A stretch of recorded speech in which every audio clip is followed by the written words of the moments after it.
Hello मेरे प्यारे बच्चों, कैसे आप सभी। दिस इज अक्रुषि मैम, स्वागत करते हैं सभी का rank plus 9th and 11th channel पे। आज हम लोग कंटिन्यू करने वाले हैं फंडामेंटल यूनिट ऑफ लाइफ, जो हमने पिछले सेशन में स्टार्ट किया था। Right, fundamental unit of life का हमने ऑलरेडी बहुत सारे शॉर्ट क्वेश्चंस कर लिए हैं। अब आता है पार्ट 2 की बारी। तो पार्ट 2 में हम और इंपॉर्टेंट क्वेश्चंस करेंगे। शॉर्ट क्वेश्चंस मैं आप लोग के लिए लेकर आई हूं, जो कि आपके एग्जाम में जरूर पूछे जाएंगे। एंड वीडियो को एंड तक देखना, because it will be very very helpful. 1.5x पे लगा दीजिए, पर एंड तक जरूर देखिए, बिकॉज इस चैप्टर में आपका कोई भी मतलब ऐसा नहीं होगा, प्रॉब्लम नहीं होगा, जरा भी कंफ्यूजन नहीं होगा। It will be crystal clear, because वो टाइप के क्वेश्चंस हैं जिससे हर एक कोना of the chapter will be covered. ठीक है, तो चलिए शुरू करते हैं ये वाला पार्ट 2 सेशन। तो ये हमारा इंट्रोडक्शन है, ये आप पढ़ सकते हो बाद में वीडियो पॉज करके। ओके, चलो क्वेश्चन 1 पे जाएंगे। क्वेश्चन 1 शुरू हो चुका है हमारा session. Which cell organelle plays a crucial role in detoxifying many poisons and drugs?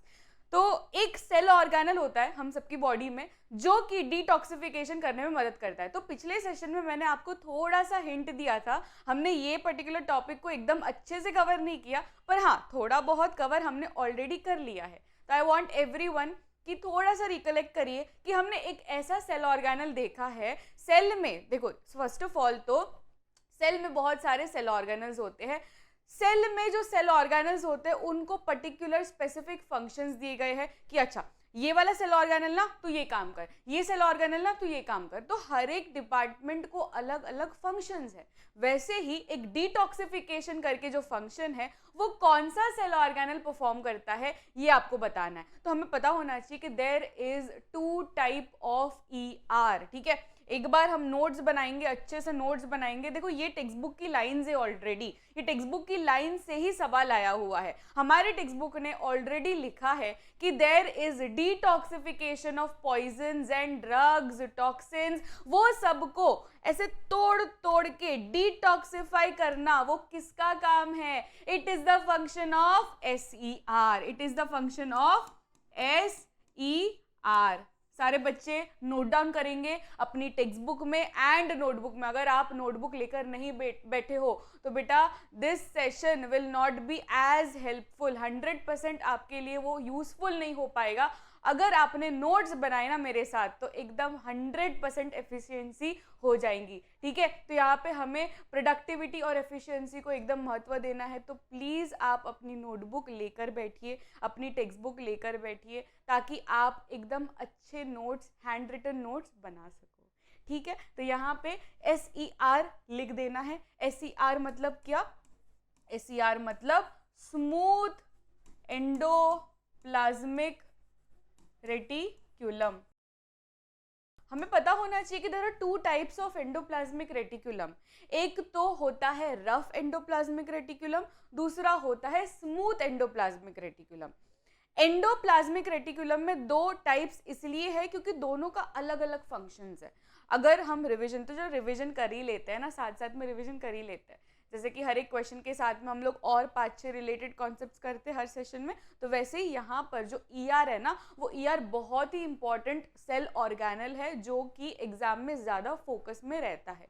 ठीक है, अगर हम ये चैप्टर की बात करें तो ER, न्यूक्लियस, प्लाज्मा मेम्ब्रेन, ये सारे जो इंपॉर्टेंट टॉपिक्स है ना, ये हमें मिस नहीं करना है। ठीक है बच्चों, तो यहाँ पे ER में अगर हम रफ एंडोप्लाज्मिक रेटिक्यूलम यानी RER, ठीक है, रफ एंडोप्लाज्मिक रेटिक्यूलम यानी RER, that is combined of ribosomes.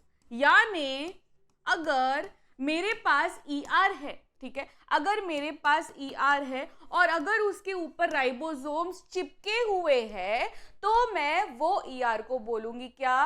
Rough endoplasmic reticulum यानी RER।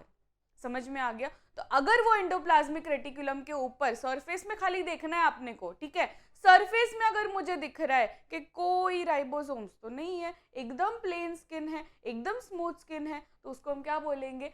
Smooth endoplasmic reticulum. अगर उसमें राइबोसोम्स ऊपर चिपके हुए हैं, इसका मतलब है कि सरफेस क्या हो गया? अब रफ हो गया। रफ मतलब क्या? रफ एंडोप्लाज्मिक रेटिक्यूलम यानी RER। समझ में आ गया। अब आर ई आर मतलब क्या, आर ई आर का फंक्शन हमें पता होना चाहिए बच्चों, ठीक है। आर ई आर का हम फंक्शन भी यहां पे लिख देंगे, दैट इज प्रोटीन सिंथेसिस, ठीक है, that is protein synthesis. Protein synthesis कौन करता है, आर ई आर करता है। अच्छा, हमने सभी ने ये फंक्शन ऑलरेडी पढ़ लिया था व्हेन वी स्टडीड राइबोसोम्स। याद आ रहा है आपको कि राइबोसोम्स एक ऐसे सेल ऑर्गेनल है, क्योंकि राइबोसोम भी एक सेल ऑर्गेनल है, मतलब ये तो ऐसा हो गया कि सेल ऑर्गेनल के ऊपर एक और सेल ऑर्गेनल बैठा हुआ है, तो यस ऐसा ही चीज चल रहा है। तो यहाँ पे क्या हो रहा है, यहाँ पे ER है जो कि सेल ऑर्गेनल है, इसके ऊपर राइबोसोम्स भी चिपके हुए जो कि सेल ऑर्गेनल है। और राइबोसोम का फंक्शन क्या होता है, राइबोसोम का फंक्शन होता है प्रोटीन सिंथेसिस, ये सभी को पता है, राइट। तो प्रोटीन सिंथेसिस करने वाला अगर सेल ऑर्गेनल RER मतलब ER के ऊपर बैठेगा, तो फिर जाहिर सी बात है कि यहाँ पे ER का भी फंक्शन क्या हो जाएगा, प्रोटीन सिंथेसिस। समझ में आ गया। तो अगर आपको किसी ने पूछा, ठीक है, किसी ने मतलब एग्जाम में ही पूछेंगे, तो अगर किसी ने आपको पूछा कि RER का फंक्शन क्या होता है, तो आप क्या बोलोगे, आप बोलोगे कि प्रोटीन सिंथेसिस। अगर आपको किसी ने पूछा कि SER का फंक्शन क्या होता है, तो स्मूथ एंडोप्लाज्मिक रेटिकुलम का फंक्शन प्रोटीन सिंथेसिस नहीं होता, उसका फंक्शन क्या होता है, एक तो फंक्शन होता है लिपिड सिंथेसिस, ठीक है, दूसरा फंक्शन होता है ये डिटॉक्सिफिकेशन ऑफ ड्रग्स टॉक्सिन्स, ठीक है, ड्रग्स टॉक्सिन्स पॉइजन्स को डिटॉक्सिफाई करना, ये किसका फंक्शन होता है, SER का फंक्शन होता है। तो बच्चों दो फंक्शंस आपकी नोटबुक में आ जाने चाहिए। सबसे पहला function of SER is lipid synthesis. देखो मैं अगर इतने अच्छे नोट्स बना रही हूँ, इतने डिटेल नोट्स बना रही हूँ बोर्ड पे, तो ये आपका फर्ज बनता है कि आप अपने नोटबुक में भी सेम नोट्स बनाएं, ठीक है। तो यहाँ पे हर एक छोटी छोटी चीज आपकी नोटबुक में मेंशन होनी चाहिए कि lipid synthesis is the first function of SER। दूसरा फंक्शन ऑफ SER क्या है, detoxification, detoxification of drugs toxins and poisons, ठीक है। ड्रग टॉक्सिन्स एंड पॉइजन्स का डिटॉक्सिफिकेशन करना, ये किसका रोल होता है, SER का रोल होता है। समझ में आ गया। अच्छा, एक और केस बेस्ड क्वेश्चन आपके टेक्स्ट बुक में मेंशन्ड तो नहीं है अच्छे से, पर ऐसे ना इनडायरेक्ट वे में प्रेजेंट है, ऐसा ना वर्ड्स लिखे हुए हैं पर इनडायरेक्ट वे में लिखे हुए, इसलिए मैं चाहती हूँ कि सारे बच्चे ये case based question note down करें अपने नोटबुक में। SER सबसे ज्यादा कहां पर प्रेजेंट होगा, लार्ज नंबर में कहां पर प्रेजेंट होगा, ठीक है। SER सबसे ज्यादा प्रेजेंट कहां पर होगा, ये आपका होमवर्क क्वेश्चन है। मैं चाहती हूँ कि आप कमेंट सेक्शन में जल्दी से बताइए, मैं चेक करूंगी कमेंट सेक्शन, ठीक है, मुझे इसका आंसर चाहिए, इसका आंसर चाहिए। आई विल रिप्लाई कि किसका आंसर सही होगा। तो SER का क्या फंक्शन है ये तो हमने कर लिया, पर SER किस में सबसे ज्यादा प्रेजेंट होता है, मतलब बॉडी में कौन सा ऑर्गन है जिसमें SER भर भर के प्रेजेंट होता है। तो ये आपका होमवर्क क्वेश्चन है, let me know in the comment section, ठीक है। तो ये आपका होमवर्क है, मुझे चाहिए कमेंट सेक्शन में। नेक्स्ट क्वेश्चन में जाएंगे। ओके, इसका हमने कर लिया क्या, नहीं, हम एक बार इसका आंसर भी देख लेते हैं। Which cell organelle plays a crucial role, तो यहाँ पे हमने ऑलरेडी कर दिया, that is SER, smooth endoplasmic reticulum. याद रहेगा सभी को, यस। चलो नेक्स्ट क्वेश्चन में जाएंगे। Distinguish between hypotonic solution, isotonic solution and hypertonic solution. आज के सेशन में बच्चों बहुत ही इंपॉर्टेंट क्वेश्चंस मैं लेकर आई हूँ। ऐसे तो मैं हर सेशन में इंपॉर्टेंट क्वेश्चंस ही लेकर आती हूँ, पर आज के सेशन में ना मैं ज्यादा कॉन्सेप्ट बिल्डिंग में ध्यान देना चाहती हूँ, ठीक है। मतलब ऐसा होगा सेशन जिसमें मैं आपको कॉन्सेप्ट एकदम ज्यादा ही डिटेल में समझाना चाहती हूँ, बिकॉज इतने भारी भारी कॉन्सेप्ट्स मैं आज के सेशन में लेकर आई हूँ जो मुझे पता है कि आपको दिक्कत देती है, ठीक है। वैसा ही मैं लेकर आई हूँ, जो आपको दिक्कत देता है तो वही हम करने वाले हैं, एंड एकदम क्रिस्टल क्लियर हो जाएगा। I can guarantee you this कि अगर आपने एकदम अच्छे से सेशन अटेंड किया, आपको कोई भी डाउट नहीं रहेगा आफ्टर दिस सेशन। जैसे कि ये हो गया हाइपोटोनिक, हाइपरटोनिक, आइसोटोनिक, ये एक ऐसा टॉपिक है ना जिसमें से हर टाइम सवाल आता है, ठीक है, हर टाइम सवाल आता है। तो ऐसा कॉन्सेप्ट में हमें जरा भी मार्क्स नहीं गंवाने हैं। तो अगर हम ये वाला टॉपिक अच्छे से समझना चाहते हैं, तो तो आ जाइए, ठीक है, 2 मिनट यहाँ पे हमें ध्यान देना है, जिससे ये पूरा कॉन्सेप्ट फिर से क्रिस्टल क्लियर हो जाएगा। Okay, let's do the revision. सबसे पहले तो 3 टाइप के सोल्यूशन हम इस चैप्टर में पढ़ने वाले हैं। फर्स्ट तो है हाइपरटोनिक, दूसरा होता है आइसोटोनिक एंड तीसरा होता है हाइपोटोनिक। अब क्या होता है, कैसे होता है, वो आपको धीरे धीरे समझ में आएगा। सबसे पहली चीज, जैसे मैं आपको बोल रही हूँ ना, उतना खाली आपको समझते जाना है, ठीक है। सबसे पहली बात आपको ये समझनी है कि जब भी देयर विल बी 2 सॉल्यूशंस, ठीक है, देयर विल बी 2 सॉल्यूशंस, और अगर मुझे एक सॉल्यूशन में ज्यादा पार्टिकल्स दिख रहे हैं, मतलब ज्यादा कॉन्सेंट्रेशन दिख रहा है और यहाँ पे थोड़ा कम कॉन्सेंट्रेशन दिख रहा है, तो हमेशा पानी कैसे ट्रांसफर होगा? पानी विल बी ट्रांसफर्ड जहां पे ज्यादा कॉन्सेंट्रेशन है, ठीक है। एकदम बात की बारीकियों को समझो, मैंने क्या बोला। मैंने बोला कि अगर ज्यादा कॉन्सेंट्रेशन होगा कोई भी पर्टिकुलर चीज का, तो मैं वहां पर ज्यादा पानी डालूंगी as compare to the dilute solution. Dilute solution में मुझे जरूरत नहीं है कि मैं उसमें पानी डालूं, पर कॉन्सेंट्रेटेड सोल्यूशन में मुझे जरूरत है कि मैं उसमें पानी डालूं। एग्जाम्पल से समझाती हूँ, ठीक है। आई नो कि आपको थोड़ा ऐसा बाउंसर गया, एग्जाम्पल से समझाती हूँ। अगर मेरे पास यहाँ पे 2 सॉल्यूशंस है, ठीक है, 2 सॉल्यूशंस है, यहाँ पे ज्यादा पार्टिकल्स है, ठीक है, this is A, this is B, यहाँ पे कम पार्टिकल्स है। अब आपको क्या लगता है कैसा ट्रांसफर होगा? अगर मुझे ये दोनों को ज्वाइन कर देना है और मुझे देखना है कि यार पानी का कैसे फ्लो होगा, A to B जाएगा कि B to A जाएगा, पानी का फ्लो कैसे होगा? तो ऐसे क्वेश्चंस आते हैं केस बेस्ड क्वेश्चन में, ठीक है, कि पानी का फ्लो कैसे होगा। 2 सॉल्यूशंस दे देंगे आपको, यहाँ पे अलग अलग है पर यहाँ पे ज्वाइन कर देंगे वो, because there is a transfer in the semi permeable membrane. ये सभी को पता है ना, ऑस्मोसिस में क्या होता है, there is a semi permeable membrane और उससे होता है ट्रांसफर। तो यहाँ पे अगर मैंने उसको ज्वाइन कर दिया और मैं आपको पूछ रही हूँ कि यहाँ पे बीच में एक सेमी परमिएबल मेम्ब्रेन है, मुझे बताओ कि A to B जाएगा कि B to A जाएगा, तो आप कैसे दिमाग लगाओगे? आपको समझना है जो मैंने आपको बोला कि हमेशा जहाँ पे ज्यादा कॉन्सेंट्रेशन रहेगा, ज्यादा सल्यूट पार्टिकल्स रहेंगे। आप समझ रहे हो व्हाट इज सल्यूट पार्टिकल्स? अगर मेरे पास शुगर है, मेरे पास पानी है, तो जो शुगर है ना, शुगर क्या है? शुगर है सल्यूट, पानी क्या है? सॉल्वेंट। तो सल्यूट पार्टिकल्स जिसमें ज्यादा होंगे, ऑफ कोर्स सी बात है कि वो वाला सॉल्यूशन कॉन्सेंट्रेटेड होगा, राइट। अगर मैंने शुगर थोड़ा ही डाला, एक में मैंने 3 चम्मच शुगर डाला, ठीक है, यहाँ पे मैंने 3 चम्मच शुगर डाला, यहाँ पे मैंने 1 ही चम्मच शुगर डाला, तो कॉन्सेंट्रेटेड कौन है? ए वाला ना, बिकॉज यहाँ पे 3 चम्मच शुगर है। तो जब भी ज्यादा कॉन्सेंट्रेशन होगा ना, वहां पे मैं पानी डालूंगी, तो इसका मतलब है कि B to A ट्रांसफर होगा। आपको समझ गया ये चीज? ठीक है, ये समझना बहुत जरूरी है। बस इतना ही याद रखना, एकदम सिंपल ट्रिक, ठीक है। मैं बच्चों को एकदम सिंपल ट्रिक हर साल यही बताती हूँ कि आपको खाली इतना दिमाग लगाना है, ज्यादा दिमाग लगाना ही नहीं है, ज्यादा मगजमारी करनी ही नहीं है। आपको खाली ये पता होना चाहिए कि अगर मेरे पास 2 सोल्यूशन है, I will see to it कि कौन सा कॉन्सेंट्रेटेड है, ठीक है। For example this is concentrated, हाँ ठीक है, उसमें पानी डाल दो, बिकॉज मुझे क्या करना है, मुझे तो खाली बैलेंस करना है ना। तो जहां पे ज्यादा कॉन्सेंट्रेशन रहेगा वहां पे मैं पानी डाल दूंगी, बस खत्म कहानी, ठीक है। इतनी समझी कहानी, तो आगे हम लोग बढ़ते हैं। अब देखो, अब तो ये एकदम खेल लगेगा आपको। अगर आपको पता है कि कॉन्सेंट्रेटेड जो रहेगा वहां पे हम लोग पानी डाल देंगे तो बस खत्म। तो यहाँ पे देखो, फर्स्ट सिनेरियो देखते हैं। यहाँ पे ये A, ये B और ये C।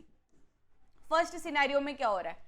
फर्स्ट सिनेरियो में हम क्लियरली देख सकते हैं कि यहाँ पे अंदर वाला जो है, ठीक है, ये वाला जो सर्कल है उसमें सल्यूट पार्टिकल ज्यादा है ना। ये ग्रीन डॉट्स क्या है? ये सल्यूट पार्टिकल्स है।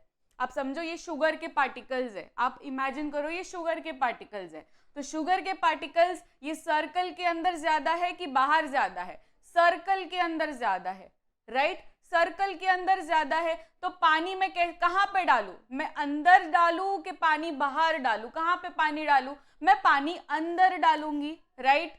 इसमें किसी को डाउट कि पानी अंदर क्यों गया?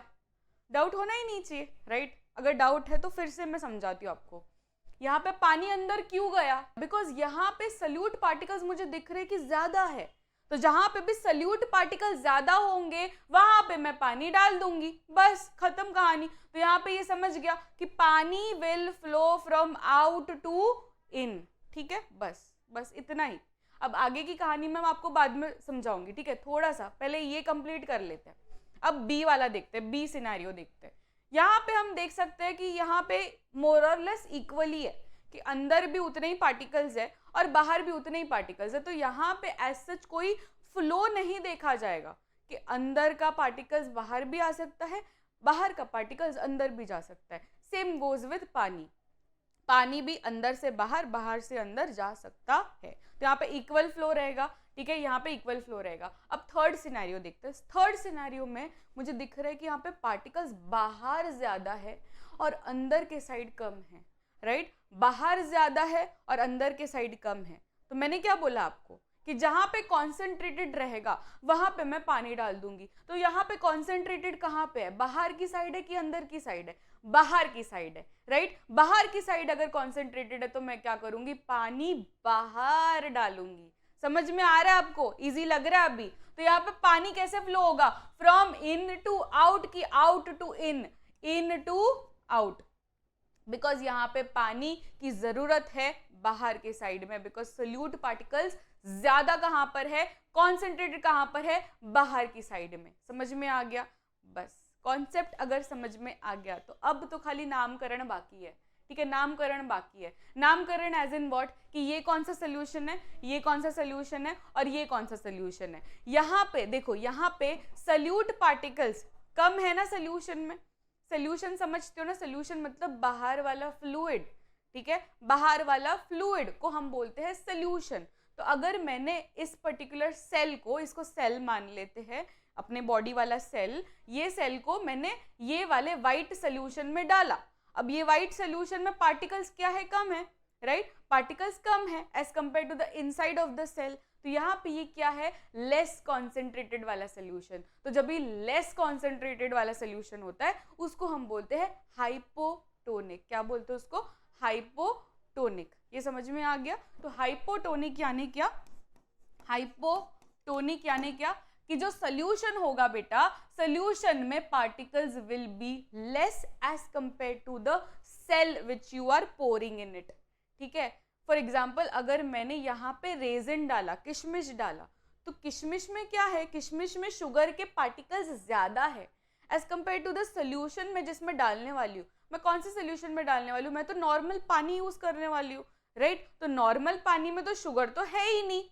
तो यहाँ पे कॉन्सेंट्रेटेड कौन है, किशमिश कॉन्सेंट्रेटेड है कि पानी, जो सराउंडिंग सॉल्वेंट है वो कॉन्सेंट्रेटेड है, कौन है, यहाँ पे पानी तो जरा भी कॉन्सेंट्रेटेड नहीं है, यहाँ पे सिर्फ और सिर्फ किशमिश ही कॉन्सेंट्रेटेड है, राइट। तो यहाँ पे सोल्यूशन कौन सा है, हाइपोटोनिक सोल्यूशन है कि हाइपरटोनिक सोल्यूशन है, हाइपोटोनिक सोल्यूशन है। समझ में आ रहा है, राइट। अब नेक्स्ट सोल्यूशन, यहाँ पे मैंने क्या बोला कि पार्टिकल्स अंदर भी उतने ही है और बाहर के एनवायरनमेंट में भी उतने ही है। जब इक्वल हो, ठीक है, मोर और लेस इक्वल हो, कि अंदर का पार्टिकल्स बाहर जा सकता है इजीली, सेम गोज विद पानी, तो वैसे वाले सोल्यूशन को हम क्या बोलते हैं, वैसे वाले सोल्यूशंस को हम बोलते हैं आइसोटोनिक सोल्यूशन। समझ में आ गया, आइसोटोनिक सोल्यूशन। अब तीसरा केस, तीसरे केस में क्या हो रहा है, उल्टा हो रहा है एकदम। यहाँ पे क्या था, यहाँ पे तो जो एनवायरनमेंट वाला सोल्यूशन था उसमें पार्टिकल्स ही नहीं थे या तो बहुत कम थे, पर यहाँ पे तो एकदम उल्टा, कि जो पार्टिकल्स है वो तो भर भर की आउटर एनवायरनमेंट में प्रेजेंट है, राइट। आउटर एनवायरनमेंट में यानी सोल्यूशन में अगर ज्यादा पार्टिकल्स है as compare to the cell, तो फिर हम उसको बोलेंगे हाइपरटोनिक सोल्यूशन। क्या बोलेंगे उसको, हाइपरटोनिक सोल्यूशन। समझ में आ रहा है, हाइपरटोनिक सोल्यूशन में क्या होगा, यहाँ पे पानी बाहर जा रहा है। जब पानी बाहर जाता है तो सेल का भी पानी निकल के बाहर जा रहा है, तो सेल क्या हो जाएगा, सेल विल श्रिंक की cell will swell, cell will shrink.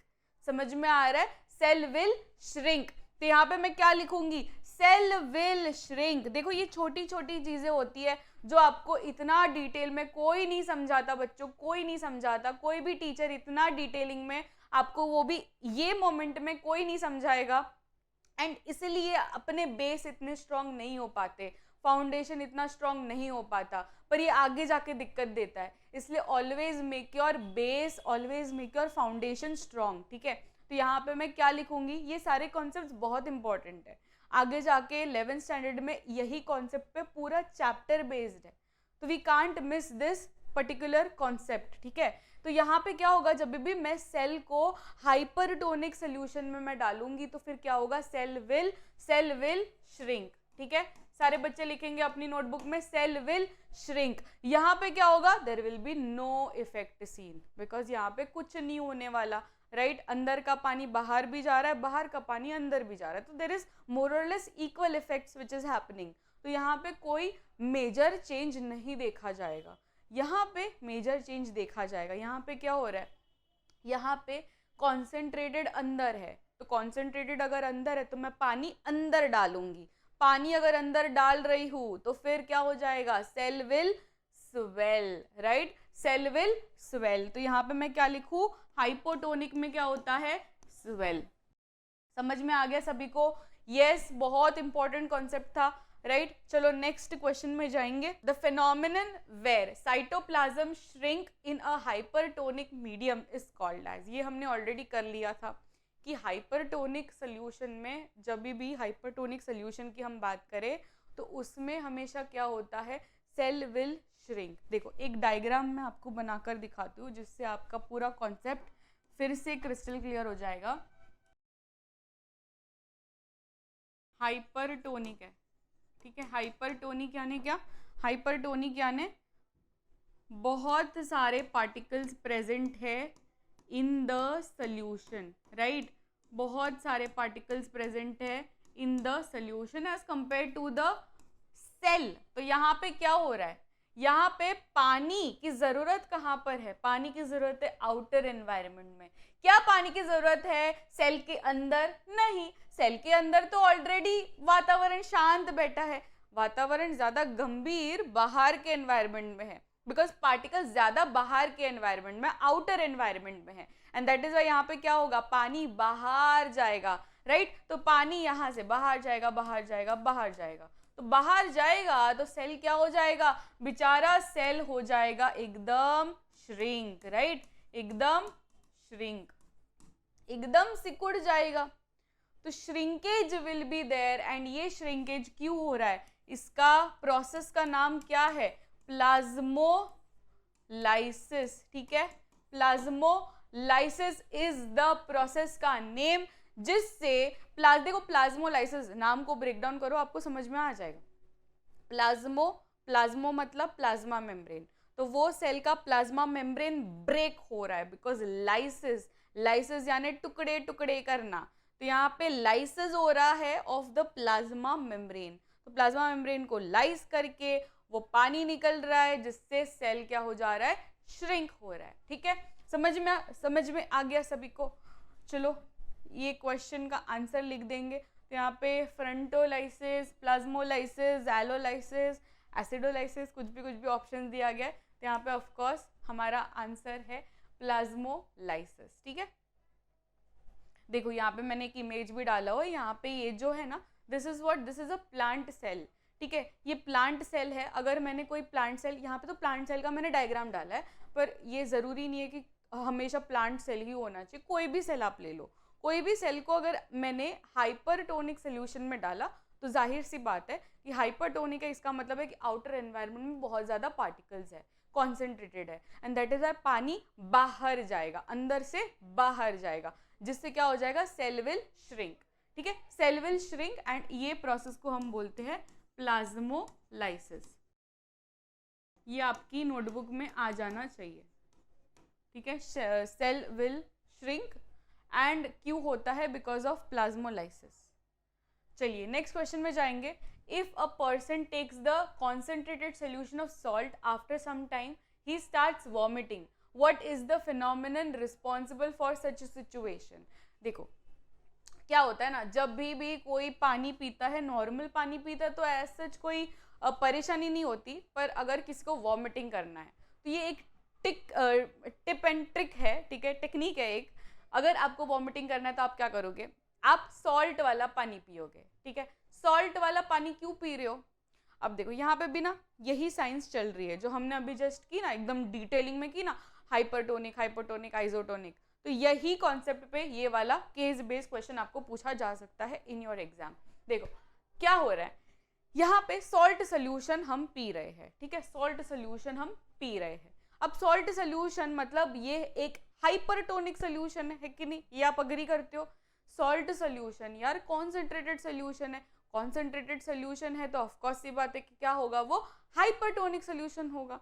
अब ये हाइपरटोनिक सोल्यूशन मैंने पी लिया, पिया तो फिर वो कहाँ पे जाएगा, पेट में जाएगा, दैट इज स्टमक में जाएगा। अब स्टमक से वो कहाँ पे जाएगा, इंटेस्टाइन में जाएगा। तो इंटेस्टाइन के जो सेल्स होंगे, उसने देखा यार मेरे बाजू में इतना सारा पानी आ रहा है, ठीक है, उसने पिया रहेगा, पानी पिया रहेगा। मतलब मैं बोल रही हूँ कि पेट की भावना क्या हुई रहेगी, पेट के सेल्स की भावना क्या हुई रहेगी, इंटेस्टाइन के सेल्स की भावना क्या हुई रहेगी। तो वो लोग मस्त मजा कर रहे थे, ठीक है, अचानक से आ गया पानी, उनको लगा हाँ ठीक है नॉर्मल पानी होगा, देखा तो यार सॉल्ट वाला पानी पी रहा है ये तो सॉल्ट वाला पानी पी रहा है तो दिक्कत देगा, because as science says, science का लॉ अपने बॉडी में भी चलता है। साइंस के अकॉर्डिंग क्या होता है कि जहां पे भी हाइपरटोनिक होता है वहां पे आपको पानी डालना है। अब यहाँ पे पेट के सेल्स है, उसने देखा कि यार मेरे आजू बाजू तो सॉल्ट का सोल्यूशन आ रहा है, सॉल्ट का सोल्यूशन तो हाइपरटोनिक सोल्यूशन है, हाइपरटोनिक सोल्यूशन है तो फिर मुझे उसको पानी देना पड़ेगा, राइट, बैलेंसिंग करना पड़ेगा, इसलिए मुझे मेरा पानी निकाल कर वो वाले पानी में डालना पड़ेगा। तो पेट के सेल्स के अंदर जो भी बचा कुचा पानी था ना, वो पानी निकल गया, ठीक है, वो श्रिंक हो गए, वो सारे सेल्स श्रिंक हो गए, बिकॉज सारा पानी निकाल दिया, because there is a hypertonic solution, salt solution आप पी रहे हो। समझ में आ रहा है? ठीक, अब नेक्स्ट है कि उसने इंटेस्टाइन में एंट्री मारी, वो सॉल्ट सोल्यूशन ने इंटेस्टाइन में एंट्री मारी। अब सेम गोज विद इंटेस्टाइन के सेल्स, इंटेस्टाइन के सेल्स देख रहे भाई ये क्या हो रहा है, ये तो सॉल्ट सोल्यूशन पिए जा रहा है, सॉल्ट सोल्यूशन है मतलब हाइपरटोनिक सोल्यूशन है, हम तो ठहरे नॉर्मल सेल्स, है ना, हम तो ठहरे परदेसी नॉर्मल सेल्स, तो यहाँ पे नॉर्मल सेल्स है। उसने देखा कि हाइपरटोनिक है, हाइपरटोनिक मतलब क्या कि उसको पानी देना पड़ेगा। अब ये जो इंटेस्टाइन के सेल्स के अंदर जो बचा कुचा पानी था, वो बेचारों को निकालना पड़ा अपना पानी, ताकि वो बैलेंस हो जाए। तो ये भी सेल्स हो गए श्रिंक। तो आप समझ रहे हो, यहाँ पे पानी इकट्ठा हो गया स्टमक में, फिर नीचे गया तो इंटेस्टाइन में पानी इकट्ठा हो गया, मतलब ये सब पानी इकट्ठा होता जा रहा है, होता जा रहा है, होता जा रहा है। और अपना ब्रेन देख रहा है कि यार मेरे सेल्स तो श्रिंक होते जा रहे हैं और यहाँ पे पानी बढ़ता जा रहा है, मैं ये पानी का क्या करूँ, ये पानी तो डेंजर लग रहा है, बिकॉज ये जहां जहां जा रहा है वहां पे मेरे सेल्स ऐसे श्रिंक हुए पड़े हैं और यहाँ पे ऐसा फ्लडिंग हो रहा है पूरे बॉडी में, है ना। सॉल्ट वाला जो पानी है वो तो बढ़ता जा रहा है, बिकॉज जब स्टमक के लोकेशन में था तो उसने स्टमक का पानी ले लिया, फिर इंटेस्टाइन के लोकेशन में गया तो उसने इंटेस्टाइन का भी पानी ले लिया, मतलब वो तो अपना ऐसे बढ़ाते जा रहा है, बढ़ाते जा रहा है, बढ़ाते जा रहा है। भाई ऐसा थोड़ी चलेगा। तो इसलिए क्या करती है बॉडी, सिग्नल देती है कि जल्दी से जल्दी अभी के अभी वो पानी को बॉडी में से निकाल दो। तो क्या सिग्नल है, कैसे निकाल सकते हैं, एकदम एकदम इमरजेंसी में अगर आपको निकालना है वो पानी, तो फिर कैसे निकालोगे? फूड को इमरजेंसी में निकालना हो या पानी को निकालना हो तो डायरेक्ट ऐसा शॉर्टकट है, दैट इज वॉमिटिंग, राइट। तो ये अपना एक तरीका डिफेंस मैकेनिज्म हो गया जिससे हमारा बॉडी बचता है खतरों से। देखो उसको लगता है कि यार ये खतरा है, ये तो एकदम खतरा है, बिकॉज ये मेरे सेल्स को श्रिंक करवा रहा है, ठीक है, तो इसको तो निकालना एकदम प्रायोरिटी वाला टास्क है। तो ये कैसे निकालता है, ये वाला कैसे पानी निकालता है? Due to vomiting. समझ में आ गया? अभी समझ में आया? एकदम क्रिस्टल क्लियर, ठीक है। तो ये केस बेस्ड क्वेश्चन है, बहुत इंपॉर्टेंट है, ठीक है। ये सब कहानी जो मैंने अभी आपको बोली ना, वो सब कहानी एकदम अच्छा इंग्लिश से लिख के आना जब भी ऐसा क्वेश्चन आए आपके पेपर में, ठीक है। तो ये हो गया हमारा, सेम वो हाइपरटोनिक वाले ही कॉन्सेप्ट पे बेस्ड था ये, हाइपरटोनिक है सॉल्ट सोल्यूशन। देखो मैं एक ऐसा छोटा सा फ्लो चार्ट बना लेती हूँ ताकि आप अपने आंसर्स फ्रेम कर सको। वैसे तो आपको पूरा याद हो ही गया होगा जो इतना अच्छा कहानी मैंने आपको बोला, पर एक बार मैं फ्लो चार्ट बना लेती हूँ। तो हाइपरटोनिक है, कौन है हाइपरटोनिक? सॉल्ट सोल्यूशन है। हाइपरटोनिक क्या है? सॉल्ट सोल्यूशन है। जब आप ये हाइपरटोनिक सोल्यूशन को स्टमक में डालोगे, इंटेस्टाइन में डालोगे, तो फिर क्या होता है, क्या होता है, जो स्टमक के सेल्स है, ठीक है, स्टमक के जो सेल्स है वो अपना पानी निकाल देते हैं, सेल्स हो जाते हैं shrink, and that is why body signal देता है कि उसको वॉमिट करके ये सॉल्ट सोल्यूशन को निकाल दो, सोल्यूशन को निकाल दो, ठीक है। Next question, amoeba acquires its food through the process termed as. देखो अमीबा, अमीबा का मैं इमेज लेकर आई हूँ, वो भी रियल वाला, ठीक है, रियल वाला इमेज है ये। मैंने तो अमीबा देखा भी हुआ है, मतलब हम लोग क्योंकि मैं रिसर्च वाले बैकग्राउंड से हूँ तो बहुत सारी चीज़ें देखी हुई है, उस पर काम भी किया हुआ है। अमीबा हो गया, पैरामीशियम हो गया, टार्डिग्रेड करके भी होता है जो स्पेस एनिमल है, ठीक है, मतलब स्पेस में वो ताकत रखता है कि वो सरवाइव कर सके। तो वैसे सारे अजीबो गरीब जो रहते हैं ना माइक्रो ऑर्गेनिजम्स, वैसे सब मैं रिसर्च कर चुकी हूँ। तो यहाँ पे अमीबा का मैंने डायग्राम डाला है। अमीबा का हम तो जो टेक्स्ट बुक में देखते हैं ना कि ऐसा ऐसा कोई भी इरेगुलर शेप रहता है, बिकॉज उसका साइटोप्लाज्म जैसा फैलेगा वैसा उसका शेप हो जाएगा। तो सेम यहाँ पे जो अमीबा है ना, अगर अमीबा को दिखा कि यार यहाँ पे तो मेरा फूड पार्टिकल है, तो फूड पार्टिकल के पास वो जाएगा, पर क्योंकि उसके पास हाथ पैर नहीं है एज सच, जैसे हमारे पास हाथ पैर अलग अलग है, तो ऐसा उसके पास नहीं है यार बेचारे के पास। उसके पास खाली क्या है, सूडोपोडिया है, फॉल्स फीट जिसे हम बोलते हैं, मतलब वो उसका बॉडी का हिस्सा है पर वो दिखाता है कि वो मेरे हाथ है, ठीक है, ये दो मेरे हाथ है। तो जब भी उसको दिखता है कि यार यहाँ पे तो फूड है, तो वो डायरेक्टली वहां पर जाएगा और ऐसे गले लगा लेगा, ठीक है, और वो फूड पार्टिकल को अपने बॉडी के अंदर घुसा देगा। तो वो वाला प्रोसेस को हम क्या बोलते हैं, एंडोसाइटोसिस, ठीक है, एंडोसाइटोसिस। तो नाम से ब्रेक डाउन करो, एंडो, एंडो मतलब क्या, इनसाइड, राइट, एंडो मतलब क्या, इनसाइड। तो अमीबा क्या कर रहा है यहाँ पे, ये जो फूड पार्टिकल है उसको इनसाइड ले रहा है ना, अंदर ले रहा है ना, बॉडी के अंदर ले रहा है, उसको हम क्या बोलेंगे, एंडोसाइटोसिस। साइटोन मतलब क्या, साइटो, साइटो वर्ड आपको पता होगा, साइटो, साइटो, साइटो मतलब सेल। इनसाइड द सेल जो ले रहा है amoeba food, that is called as endocytosis. तो option B will be the correct answer, ठीक है। Assertion reason, mitochondria are called as power house of the cell, ये assertion दिया गया है, mitochondria are called are the power house of the cell. क्या ये सही बात है?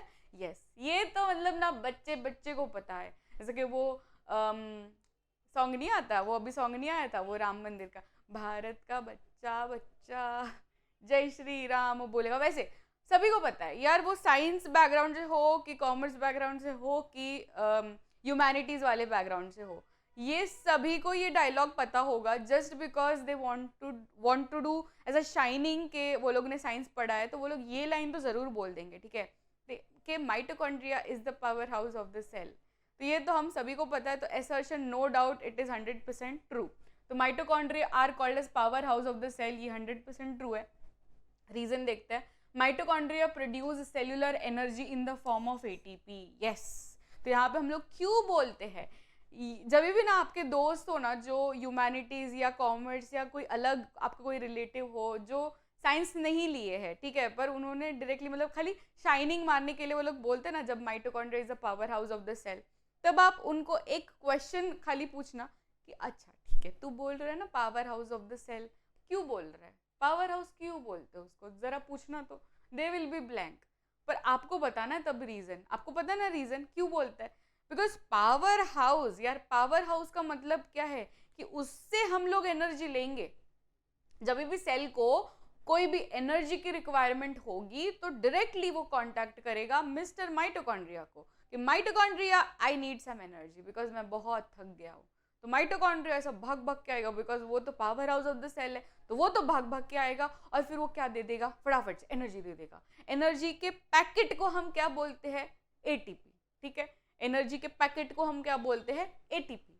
मतलब मैं अगर मांग रही हूँ यार एनर्जी दे दो, तो कुछ ऐसा नाम होना चाहिए ना कि मैं एनर्जी तो दे रही हूँ पर मैं क्या दे रही हूँ एग्जैक्टली। जैसे कि पैसे, अगर मुझे आपको पैसे देने हैं तो मैं तो दे रही हूँ पैसे, पर यार पैसे का नाम भी तो होना चाहिए ना, कि जैसे हमारा रुपीज हो गया, यूरोप में जब तो यूरो बोलते हैं, तो वैसे अलग अलग नाम होता है, तो वैसे मैं दे रही हूँ एनर्जी, पर वो एनर्जी का नाम क्या है, दैट इज एटीपी, ठीक है। तो एटीपी हमें मिलता है फ्रॉम माइटोकॉन्ड्रिया, समझ में आ गया, ठीक है, ये हम सभी को पता होना चाहिए, that is ATP, adenosine triphosphate. तो यहाँ पे असर्शन भी सही है, रीजन भी सही है, और वो उसका एक्सप्लेनेशन भी दे रहा है। So option A is the correct answer. तो यहाँ पे माइटोकॉन्ड्रिया का दिख रहा है आपको एकदम मस्त मस्त इमेज। तो माइटोकॉन्ड्रिया कुछ इस तरीके का दिखता है, यहाँ पे बीच में ऐसे ऐसे नगरी रहती है, उसकी फोल्ड्स रहते हैं, तो फोल्ड्स में क्या रहता है, उसकी जो मेम्ब्रेन रहती है ना, उसमें से एटीपी ऐसे मतलब निकाला जाता है, मतलब प्रोड्यूस किया जाता है। तो यहाँ पे एनर्जी जनरेटर रहता है एंड एनर्जी देने वाला भी रहता है। तो mitochondria is very very important, ठीक है, जो कि आपको एनर्जी देने का काम करता है। And that is why it is called as power house of the cell, because ये एटीपी अपने को देता है, that is energy currency. Okay, next question, how do substances like CO2 and water move in and out of the cell? Cell के अंदर बाहर, अंदर बाहर कैसे होता है? ये कार्बन डाइऑक्साइड, वाटर कैसे होता है, उसका ट्रांसफर कैसे होता है? देखो, हमने दो प्रोसेसेस समझे थे, एक तो ऑस्मोसिस समझा था, दूसरा डिफ्यूजन हमने समझा था, राइट? मैंने आपको कल के लेक्चर में नहीं, ट्यूसडे के लेक्चर में, यस, ट्यूसडे के लेक्चर में मैंने आपको दो ऐसे डिफरेंस बताया था, क्लियर डिफरेंस बताया था कि ऑस्मोसिस कब बोलेंगे, डिफ्यूजन कब बोलेंगे, यस और नो? नहीं देखा है आपने? फर्स्ट पार्ट नहीं देखा तो फटाफट जाओ, चलो यहाँ पे आई बटन दिख रहा होगा आपको, जाओ यहाँ पे आई बटन से आपको फर्स्ट पार्ट पहले देखना है, फिर ही आपको यहाँ पे आना है, ठीक है? तो फर्स्ट पार्ट में मैंने आपको बताया था कि डिफ्यूजन एंड ऑस्मोसिस दो अलग अलग प्रोसेसेस होती है। हम सबको लगता है कि यार सेम ही प्रोसेस है, कॉमन प्रोसेस है, ऐसा नहीं है, दोनों अलग अलग प्रोसेसेस है। हाँ, सिमिलैरिटीज है दोनों में, पर दोनों सेम नहीं है। क्यों सिमिलैरिटी? सिमिलैरिटी क्या है कि दोनों प्रोसेसेस में जो ट्रांसफर होता है ना, ट्रांसफर ऑफ मॉलिक्यूल्स जो होता है ना, वो हमेशा हाई टू लो होता है, ठीक है? डिफ्यूजन में भी हाई टू लो होता है, ऑस्मोसिस में भी हाई टू लो होता है। डिफरेंस क्या है? ऑस्मोसिस में हम देखें तो ऑस्मोसिस में there is a requirement of semi permeable membrane, ठीक है? डिफ्यूजन में as such there is no requirement of a semi permeable membrane. मतलब अगर डिफ्यूजन मतलब क्या कि ऐसे ही स्प्रेडिंग, मैंने आपको बताया था ना, ये वर्ड भी मैंने यूज किया था कि स्प्रेडिंग हो रहा है। अगर यहाँ पे मैंने परफ्यूम लगाया, ठीक है, परफ्यूम का एग्जाम्पल भी मैंने वो सेशन में दिया था कि अगर मैंने परफ्यूम लगाया तो यहाँ पे 2 कमरे छोड़कर जो बैठा है ना, उसको भी वो स्मेल आएगी। क्यों आ रही है? बिकॉज यहाँ पे हाई कॉन्सेंट्रेशन से लो कॉन्सेंट्रेशन ट्रांसफर हो रहा है एंड यहाँ पे एज सच कोई सेमी परमिएबल मेम्ब्रेन नहीं है, राइट?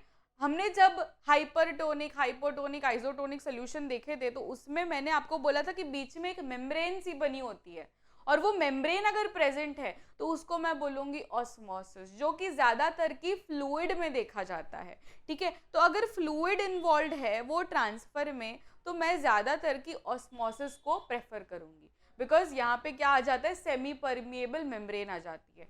पर डिफ्यूजन में क्या होगा? डिफ्यूजन में क्योंकि सेमी परमिएबल मेम्ब्रेन नहीं होती है and that is why we can use gas के पार्टिकल्स, ठीक है?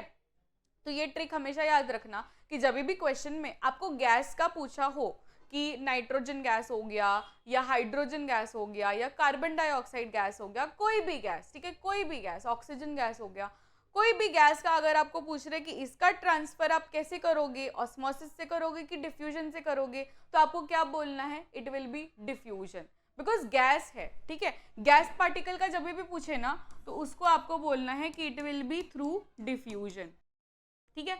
ऑन द अदर हैंड जब भी वाटर हो ना, तब वाटर में आपको बोलना है ऑस्मोसिस। तो जब भी लिक्विड इन्वॉल्व रहता है तब मेजरली ये देखा जाता है कि हम ऑस्मोसिस को प्रेफर कर रहे हैं। तो सेल में भी सेम, जब भी कार्बन डाइऑक्साइड का मुझे अगर ट्रांसफर करना है, इन एंड आउट करना है, तो तब मैं डिफ्यूजन प्रोसेस यूज करूंगी, because it is gas particle. Gas particle कोई ऐसे मेम्ब्रेन से पास नहीं होंगे, यहाँ पे ये मेम्ब्रेन से पास होगा बिकॉज इट इज वाटर, तो यहाँ पे मैं ऑस्मोसिस लिखूंगी। समझ में आ गया? यस, समझ में आ गया, एकदम एकदम क्रिस्टल क्लियर। चलो नेक्स्ट क्वेश्चन में जाएंगे। Where do the lipids and proteins constituting the cell membrane gets synthesized?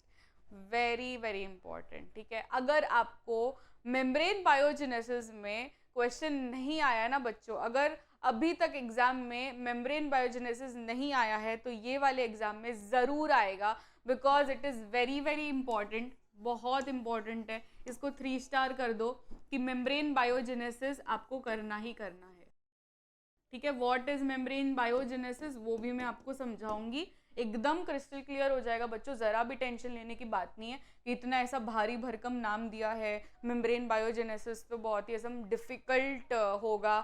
Difficult नहीं है, कुछ भी डिफिकल्ट नहीं होता साइंस में, ठीक है, समझने वाला और समझाने वाले पे डिपेंड करता है बस, ठीक है। तो आप तो एकदम स्मार्ट हो ही, है ना, हम भी स्मार्ट है, एकदम अच्छे से कॉन्सेप्ट हो जाएगा, ठीक है। मेम्ब्रेन बायोजेनेसिस, अब ये मेम्ब्रेन बायोजेनेसिस में हम कौन सी मेम्ब्रेन की बात करें, सबसे पहले तो हमें ये समझना है कोई भी मेम्ब्रेन, ठीक है, एज सच यहाँ पे मेम्ब्रेन बायोजेनेसिस में हम खाली प्लाज्मा मेम्ब्रेन की बात नहीं कर रहे, ठीक है। बच्चों को लगता है कि मेम्ब्रेन बायोजेनेसिस मतलब प्लाज्मा मेम्ब्रेन का जेनेसिस हम कर रहे हैं, नहीं, ऐसा नहीं है। मेम्ब्रेन बायोजेनेसिस में प्लाज्मा मेम्ब्रेन की भी मेम्ब्रेन बनेगी एंड दूसरे जो सेल ऑर्गेनल्स की मेम्ब्रेन होती है ना, वो वाली मेम्ब्रेन भी यहाँ पर ये प्रोसेस में बनती है, ठीक है। तो अगर आपको ऐसा असर्शन रीजन आए ना, तो आप ऐसे फॉल्स मत लिख के आ जाना, क्योंकि ऐसा स्टेटमेंट आया हुआ है, मैंने ये पेपर में देखा हुआ था, एक स्टूडेंट का ही पेपर था, उसमें असर्शन था कि membrane biogenesis is a process जहां पर plasma membrane, only plasma membrane की मेम्ब्रेन बनाई जाती है एंड दूसरे जो सेल ऑर्गेनल्स की मेम्ब्रेन होती है वो तो अलग कोई प्रोसेस से बनती होगी, ऐसा नहीं है। मेम्ब्रेन बायोजेनेसिस मतलब क्या, सारी मेम्ब्रेन का बायोजेनेसिस हो रहा है, ठीक है। फिर वो सेल ऑर्गेनल की मेम्ब्रेन हो, जैसे कि लाइसोसोम की मेम्ब्रेन हो गई, वैक्यूल की मेम्ब्रेन हो गई, गोल्गी की मेम्ब्रेन हो गई, है ना, ईआर की मेम्ब्रेन हो गई, माइटोकॉन्ड्रिया की मेम्ब्रेन हो गई, ये सब मेम्ब्रेन जो है वो कौन बनाएगा, कोई तो होना चाहिए ना। तो ये मेम्ब्रेन जेनेसिस भी ये वाले मेम्ब्रेन बायोजेनेसिस के ही प्रोसेस में आता है। अब मेम्ब्रेन बायोजेनेसिस में दो एसेंशियल कंपोनेंट्स होते हैं, ठीक है, दो एसेंशियल कंपोनेंट्स होते हैं, दोनों के दोनों एसेंशियल कंपोनेंट्स बहुत इंपॉर्टेंट है। सारे बच्चे नोट डाउन करेंगे अपनी नोटबुक में, ठीक है, हर एक चीज नोट डाउन करनी है, पूरे अच्छी तरीके से नोट्स बनाएंगे। सबसे पहले तो मेम्ब्रेन बायोजेनेसिस, मेम्ब्रेन बायोजेनेसिस में जैसे मैंने कहा कि दो कंपोनेंट्स होते हैं, एक तो प्रोटीन होगा, आपको लगेगा प्रोटीन, दूसरा कंपोनेंट आपको लगेगा लिपिड, ठीक है, एक तो प्रोटीन लगेगा, दूसरा लगेगा लिपिड। अब प्रोटीन कौन बनाता है, लिपिड कौन बनाता है, ये हमें ऑलरेडी पता है, that is ER, right. Endoplasmic reticulum में दो तरीके के एंडोप्लाज्मिक रेटिकुलम है हमारे पास, rough ER and smooth ER. जो रफ ईआर होता है वो क्या करता है, वो प्रोटीन सिंथेसिस करता है, राइट। तो प्रोटीन बनाने के लिए अपने पास तो ऑलरेडी क्या प्रेजेंट है, आरईआर प्रेजेंट है, जो कि प्रोटीन बनाकर देगा, राइट। लिपिड की बात करें, लिपिड यानी क्या, फैट्स की बात करें, तो हमारे पास एससीआर तो है ना, एससीआर यानी क्या, smooth endoplasmic reticulum. Smooth endoplasmic reticulum के पास क्या नहीं है, राइबोसोम्स प्रेजेंट नहीं है, तो ये तो प्रोटीन सिंथेसिस नहीं कर पाएंगे। वो क्या करते हैं, वो लिपिड्स बनाते हैं। तो ये दोनों कंपोनेंट्स जो इंपॉर्टेंट थे फॉर मेकिंग अ मेम्ब्रेन, ये दोनों के दोनों फुलफिल हो जाते हैं by just one cell organelle, that is ER. तो बहुत इंपॉर्टेंट है ना, ईआर बहुत ही इंपॉर्टेंट है क्योंकि वो मेम्ब्रेन बायोजेनेसिस कर रहा है। Function of ER is not just membrane biogenesis, ठीक है, वो बहुत ज्यादा मतलब इनटू है, बहुत ज्यादा काम करता है वो, पर one of the function is membrane biogenesis which is very very important. And अगर आपको पूछे कि मेम्ब्रेन बायोजेनेसिस के लिए the cell is dependent on which of the following cell organelles, तो आपको क्या बोलना है, इट इज ईआर। और ईआर में भी दोनों ER, that is rough ER and smooth ER, ठीक है, दोनों के दोनों आपको लिखने हैं कि दोनों इंपॉर्टेंट है, उसी के वजह से ये वाला जो मेम्ब्रेन बायोजेनेसिस है वो पॉसिबल हो पाएगा, क्योंकि रफ ईआर से आपको मिल रहा है प्रोटीन, राइट, रफ ईआर से आपको प्रोटीन मिल रहा है, और SER that is smooth endoplasmic reticulum से आपको लिपिड मिल रहा है, और दोनों के दोनों मिल गए तो फिर बस खत्म हो गया, है ना। तो यहाँ पे सेम चीज है, हम लिखकर आ जाएंगे, that is R E R and S E R, okay, yes. चलो खत्म, tata bye bye goodbye हो चुका है, इसका मतलब है कि अपना सेशन भी खत्म, टाटा बाय बाय हो चुका है। आई होप आप सभी को बहुत ही वैल्यूएबल सेशन लगा।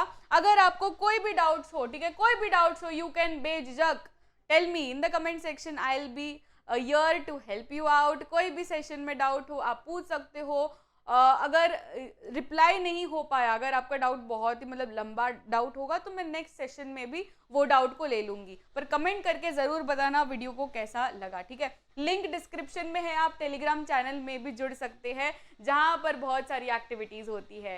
तो आप जुड़ जाइए, हमारे फैमिली का हिस्सा बनिए एंड कीप स्माइलिंग। मिलते हैं नेक्स्ट सेशन में, दैट इज टुमारो केमिस्ट्री का सेशन होगा। सारे बच्चे आ जाना, ठीक है, 11 बजे ना धोकर आ जाना।